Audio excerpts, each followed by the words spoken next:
Good morning. Earlier this morning in caucus, the Democratic caucus welcomed Tim Kennedy to our group. His swearing in was last night, and it was an honor and a joy to hear Representative Joe Morale introduce him, a longtime friend of Joe's. So we welcomed him and added him to the Homeland Security Committee promptly as a caucus.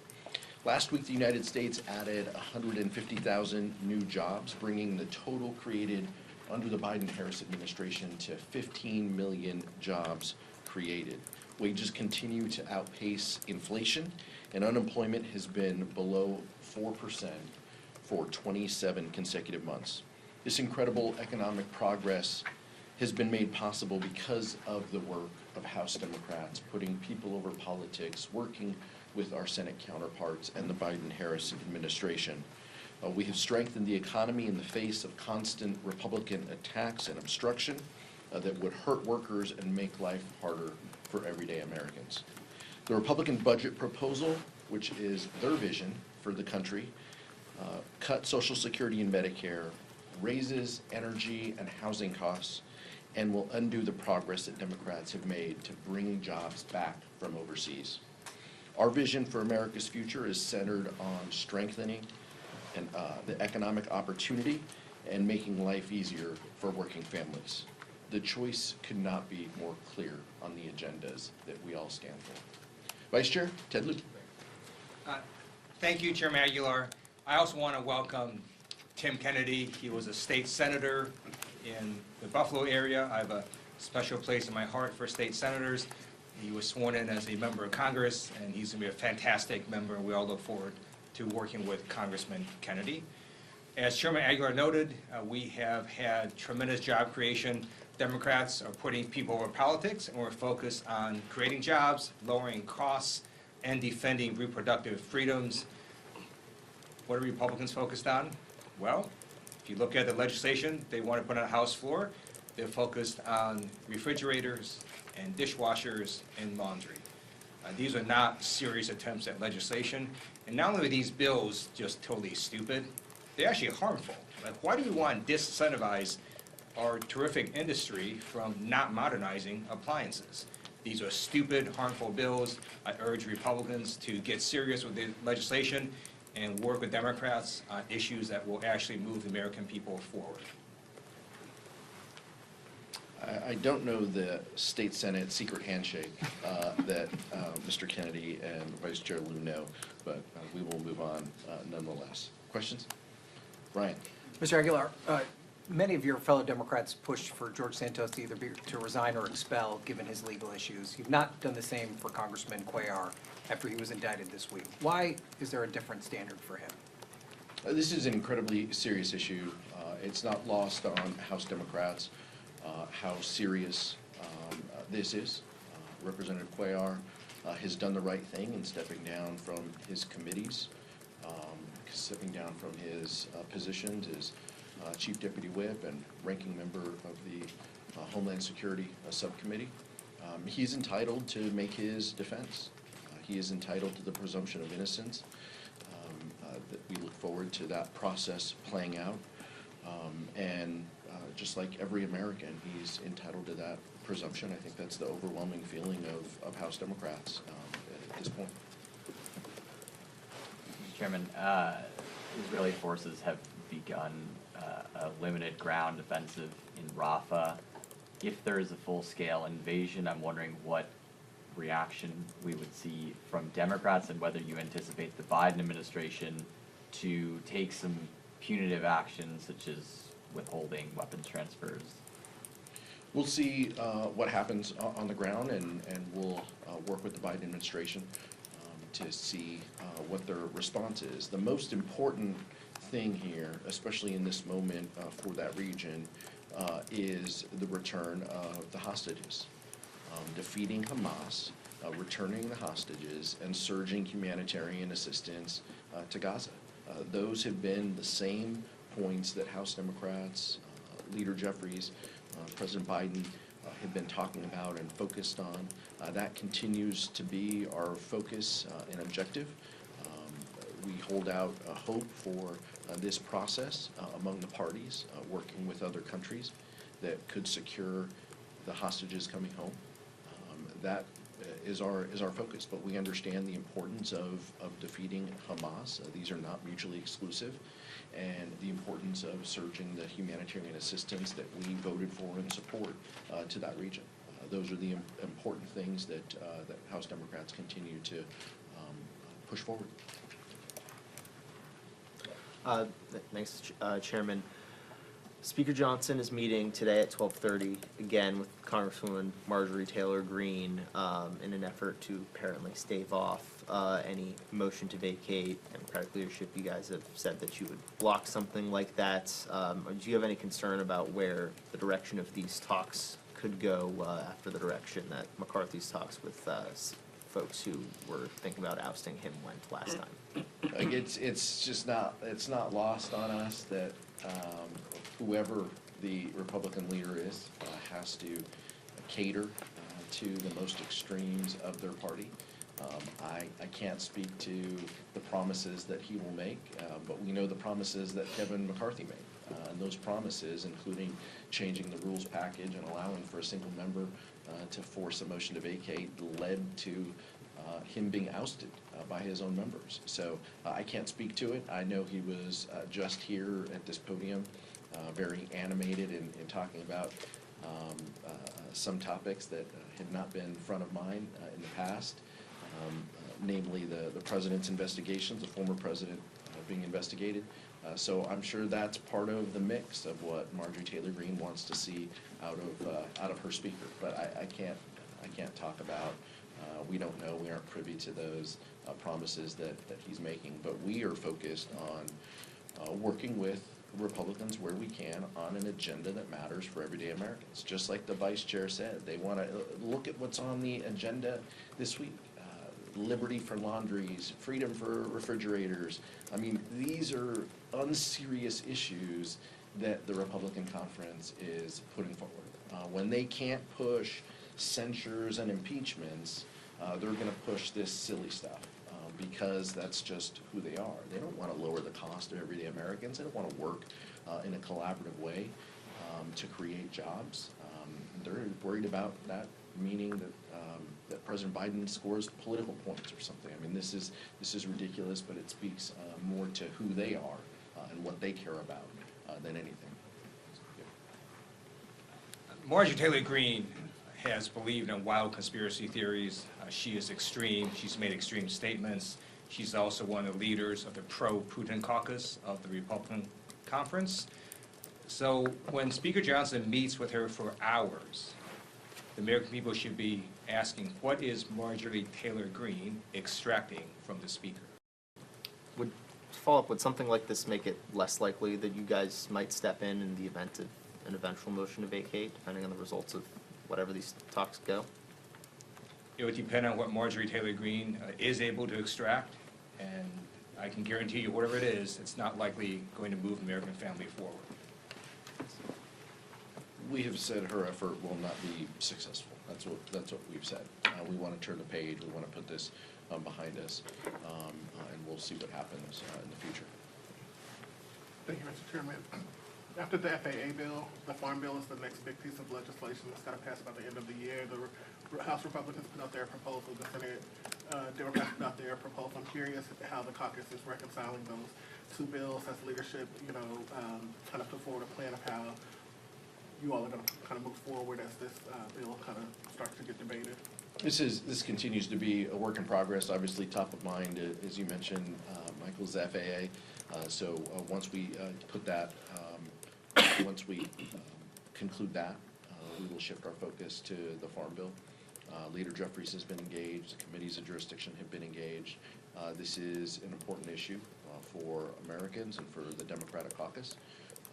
We pride ourselves on having thoughtful discussions that involve both commodities as well as nutrition components within the Farm Bill. Those are important to us and our members because they're important to the folks that we represent. And so we look forward to having those conversations, but there will be ongoing talks. There continue to be ongoing talks with our Senate counterparts. We want to get this done, and we know it has to be in a collaborative way, just like bills that have become law and signed by the president. It's going to have Democrats and Republicans on board, and we understand that, acknowledge that, and look forward to digging in a little bit more. Given the calendar, are you confident that a farm bill will get passed by the end of the year? We know the calendar is a challenge, especially, and I can't speak to these issues, but, you know, it's hard over there in the Senate. It takes them a couple days to turn the lights on or to do something. So we can't speak to that, but all we can do is continue to work and collaborate and work with them on the substance of the legislation, and then hope that there is both the time and the vehicle in order to make that happen. Max?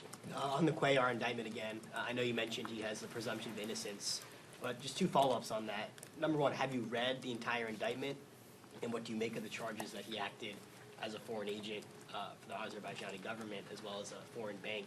And number two, have you spoken to Cuellar directly since the indictment came out? I've read the indictment. It's just like I said. These are serious allegations.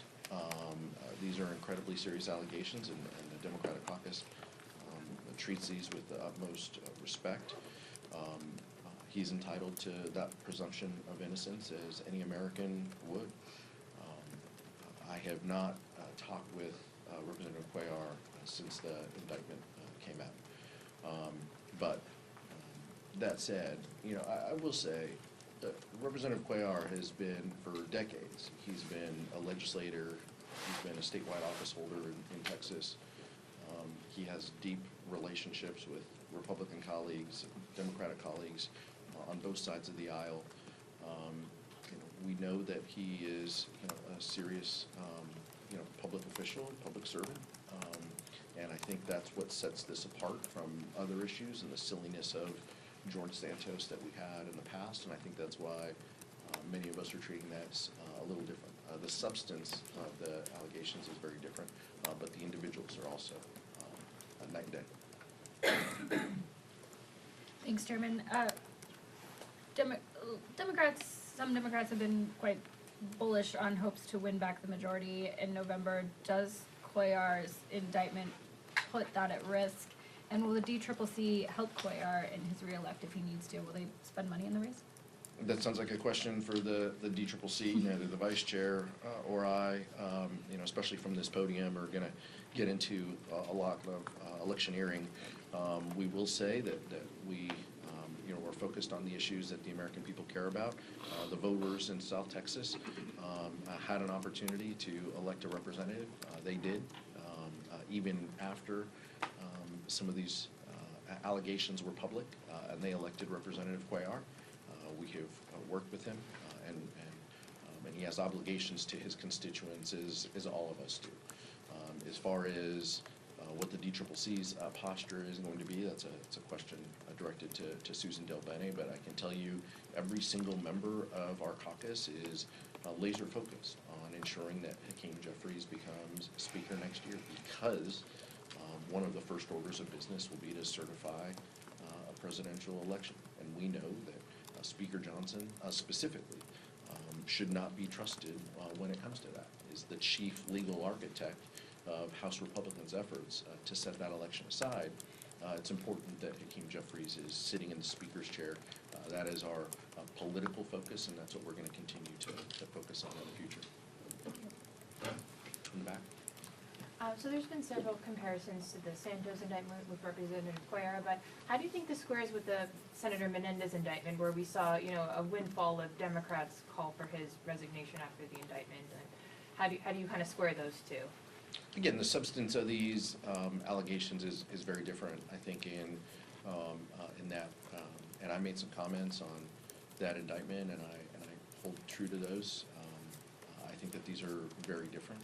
There were some you know, pictures, and there were some things that were very different with respect to the allegations. So, look, he's entitled to the presumption of innocence, and I would say that these allegations from all three individuals are very different. President Biden is going to make a speech today on anti-Semitism, condemning anti-Semitism. Curious what you want him to say, and if you want him to address the protests throughout the country at various campus colleges. Well, it's important, the day after Holocaust Remembrance Day, that we, acknowledge 6 million Jews who died. I think that's making sure that that never happens again, and as a country, having conversations about that and leading to more inclusivity and more education. But we understand the challenges within the country too. Anti-Semitism is real, and the fact that Jewish students specifically don't feel safe on college campuses is something that is very difficult for all of us to hear and to feel. We know that this is a combination of, we know that there are many issues at play.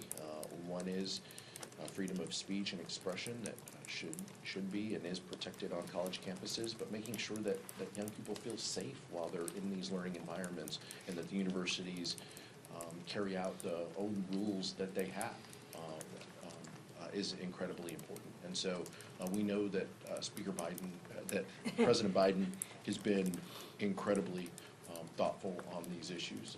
I would anticipate that he continues to talk about this in a way that is important for all of us as Americans to both honor and respect the history and the importance, and standing with the state of Israel to ensure that this never happens again. But as I've said before, specifically, to some of the issues at hand that are in front of us, the importance of releasing the hostages and the discussions that are happening, on the ground in the region are incredibly important. Surging humanitarian aid, those are things that House Democrats, have been focused on as well. Prejudice and discrimination against anyone is wrong, including anti-Semitism. And I look forward to hearing President Biden's speech. No one should be discriminated against simply because they happen to be Jewish. Everyone in America has a right to free speech. They do not have the right to engage in violence and vandalism. That is not a difficult line. Violence is not protected by the First Amendment. Last question. House Republicans have floated ideas to pressure schools to crack down on these protests more, such as withholding funding. Where does the Democratic caucus stand on that? Like I said, I think that colleges and universities have their own rules that they can enforce before anyone feels that we should be adding to laws and regulations and rules. So let's see what that looks like, and let's work with our local partners. Sometimes that's local police departments, sometimes that's university police, but like the vice chair said, there's no place for discrimination on college campuses. That's the overwhelming viewpoint of the caucus. This question, go. Thanks so much. In a statement this morning, Congresswoman Tlaib wrote about the Rafah invasion. Congresswoman Tlaib wrote, "Many of my colleagues are going to express concern and horror at the crimes against humanity that are about to unfold, even though they just voted to send Netanyahu billions more in weapons. Do not be misled. They gave their consent for these atrocities, and our country is actively participating in genocide." Both of you voted in favor of the Israel Supplemental Appropriations Bill. How do you respond to that? I disagree with her statements, and I think with respect to Rafah, as we have said, the president has been very clear. He has let Prime Minister Netanyahu know his positions on this. Our feeling is that this also makes it more complicated to ensure that the hostages are released, and but we want to be focused on the importance of surging humanitarian assistance, releasing those hostages, and making sure that we defeat Hamas. Those are the goals and objectives, but that's not the language that I would use. And the vice chair and I, and many of our colleagues on both sides of the aisle, supported surging humanitarian assistance as well as resources so Israel can defend itself. Thank you. Thank you.